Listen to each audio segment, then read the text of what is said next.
Ngayon, iba naman tayo ng issue mga kababayan. Noong nakaraang ilang araw, tinalakay natin ang hindi pa po nagpapahayag si President BBM kaugnay sa pagbabawal niya ng pogo sa ating bansa. Pero may isang politiko, mga kababayan, ang nagpahayag na ipinagbabawal niya ang pogo sa kanilang lalawigan.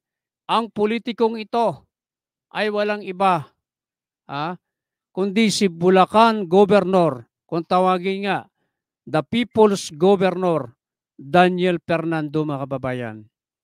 Ipinahayag ni Governor Daniel Fernando ng Bulacan na ipinagbabawal niya ang pogo sa lalawigan ng Bulacan.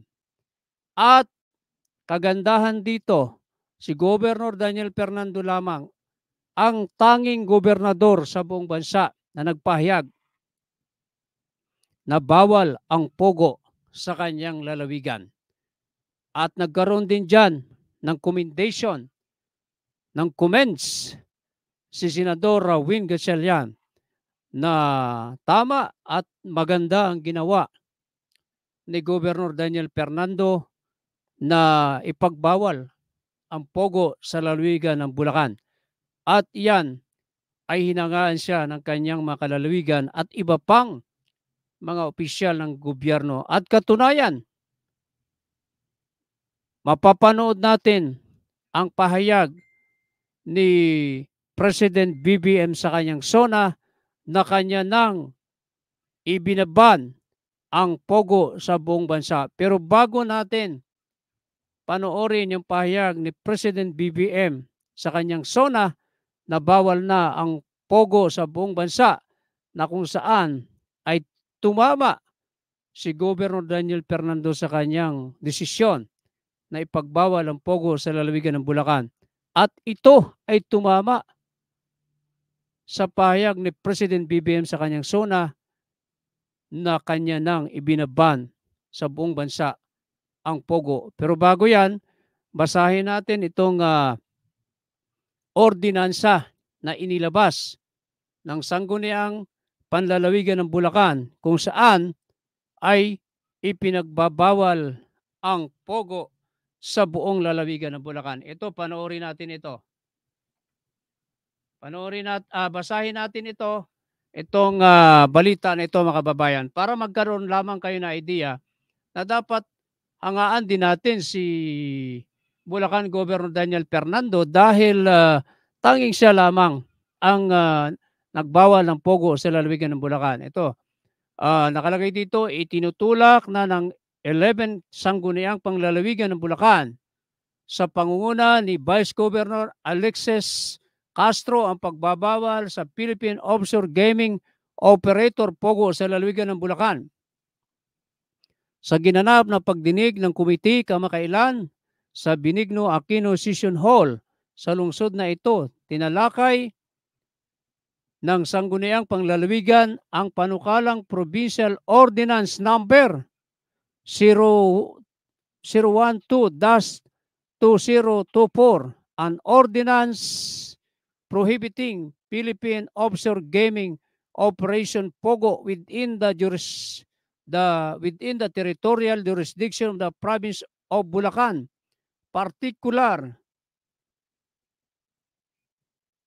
partikular ang mga alituntunin at tagubilin sa pagbabawal ng pogo sa lalawigan. Gayon din ang mga mabuting epekto at hadlang sa pagbabawal ng pogo sa probinsya.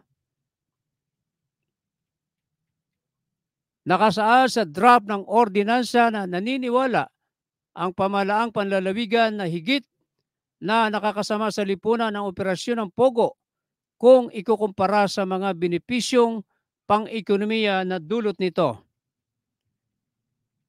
Maliban dito, maaari ring lumala ang mga umiiral na sakit sa lipunan at magdulot ng banta sa pangkalahatang katatagan ng ekonomiya ng bansa. Ayon kay Vice Governor Castro, nagsagawa kamakailan ng Joint Operation and Criminal Investigation and Detection Group, CIDG, at Presidential Anti-Organized Crime Commission Task Force sa mga Pogo Hub sa Pampanga at Tarlac at nadiskubre ang illegal na droga, prostitusyon at online scamming. Kabilang sa mga dumalo at nagbigay ng kanilang kuro-kuro, sina San Rafael Mayor Cholo Biolago, San Miguel Mayor Roderick Chongson, Bulacan Police Provincial Office Provincial Director Police Colonel Riley Arnido, Malolos City Councilor Emmanuel Sakay at Association of Barangay Chairman Angat Chapter Captain Alexander Tigas. Kaugnay nito, naglabas si Bulacan Governor Daniel Fernando ng Executive Order number 19 Series of 2024 na nag-uutos sa mahigpit na pagsubaybay sa mga pogo sa lalawigan. Alinsunod sa Executive Order, inatasan ng gobernador ang lahat ng mga alkalde sa lalawigan na masusing magmonitor at mahigpit na ipatupad ang pagbabawal ng paglalagay ng pogo sa kanilang area of responsibility. Di ba mga kababayan? So ngayon dito, tumama si Governor Daniel Fernando sa kanyang desisyon na ipagbawal ang pogo sa lalawigan ng Bulacan dahil masama ito sa ekonomiya at lalo ng epekto nito sa mga masamang gawain. At dahil dyan, panoorin natin ang sona ni President BBM na kanyang ipinagbabawal ang pogo sa buong bansa. Today, all pogos are banned.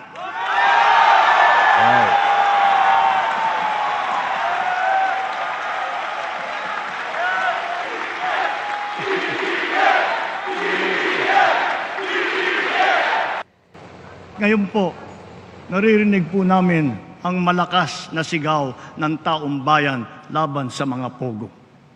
Disguising as legitimate entities, their operations have ventured into illicit areas furthest from gaming, such as financial scamming, money laundering, prostitution, human trafficking, kidnapping, brutal torture, even murder. The grave abuse and disrespect to our system of laws must stop. Kailangan nang itigil ang panggulo nito sa ating lipunan at paglalapastangan sa ating bansa.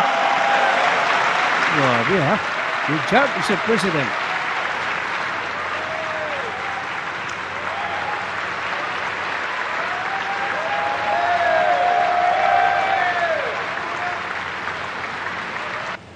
I hereby instruct PAGCOR to wind down and cease the operations of POGOs by the end of the year. Wow. The DOLE, in coordination with our economic managers, shall use the time between now and then to find new jobs for our countrymen who will be displaced.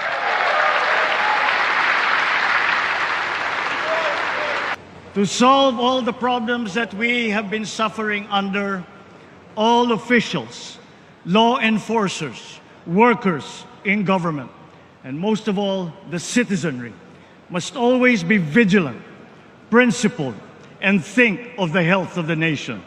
Let me end by recalling the words of a great man. Let not anyone pacify his conscience by the delusion that he can do no harm if he takes no part and forms no opinion. Bad men need nothing more to compass their ends than that good men look on and do nothing. Ayan, mga kababayan, ano?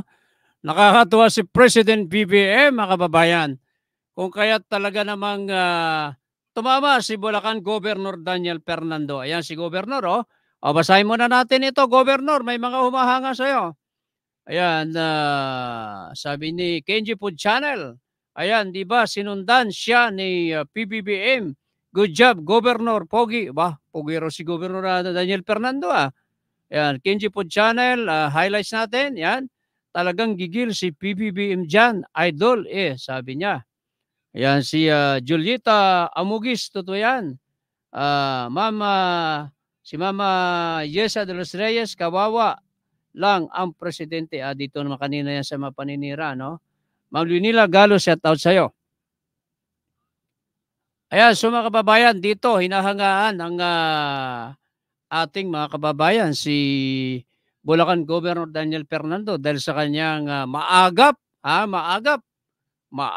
na pagbabawal sa pogo, illegal na pogo sa kanyang lalawigan, sa lalawigan ng Bulacan. Kaya congratulations Governor, dahil talagang sumang-ayon ang ating Pangulong Bongbong Marcos na ipagbawal ang pogo, iban ang pogo sa buong bansa, mga kababayan. Speaking of Governor Daniel Fernando, binabaha po ang Metro Manila, binabaha ang iba't ibang lalawigan sa ating bansa. At si Governor Daniel Fernando, mga kababayan, ay patuloy ang pag-ikot sa buong lalawigan ng Bulacan upang tingnan ang kalagayan ng kanyang mga kababayan, lalo na ngayong binabaha ang ilang bahagi ng Bulacan, mga kababayan. At kahapon lamang, July 23, nagsagawa ng medical mission si Governor Daniel Fernando kasama ang mga buong staff at kasama ang Damayang Filipino Movement Incorporated. Nagsagawa sila ng medical mission sa Barangay Bagong Buhay 3 sa pangunguna ni Ma'am Tenny Bautista. Sa pangunguna ni Ma'am Tenny Bautista, ang chairwoman ng Damayang Filipino Movement Incorporated. Napakarami pong mga kababayan natin sa Barangay Bagong Buhay 3 ang nakinabang ng medical mission, din medical program, dental, pharmacy, at yung haircut. Napakarami po mga ginawang programa ang provincial government ng Bulacan at ng Damayang Filipino Movement Incorporated. Ang chairman po niyan si Ma'am Tenny Bautista, mga kababayan. Kaya talagang inaalagaan ni Governor Daniel Fernando ang kanyang mga kalalawigang Bulakenyo. Gayon din si Ma'am Tenny Bautista, ang chairwoman ng Damayang Filipino Movement. In short, DFMI, mga kababayan. O, comment lamang po kayo. Ayan, si Ma'am Tenny. So, ayan mga kababayan, talagang congratulations sa Damayang Filipino Movement Incorporated sa inyong patuloy na pagtulong sa ating mga kababayan. Gayon din kay Governor Daniel Fernando dahil yung pagbabawal niya ng pogo sa lalawigan ng Bulacan ay sumang-ayon, mga kababayan, ang ating Pangulong Ferdinand Bongbong Marcos Jr., mga kababayan.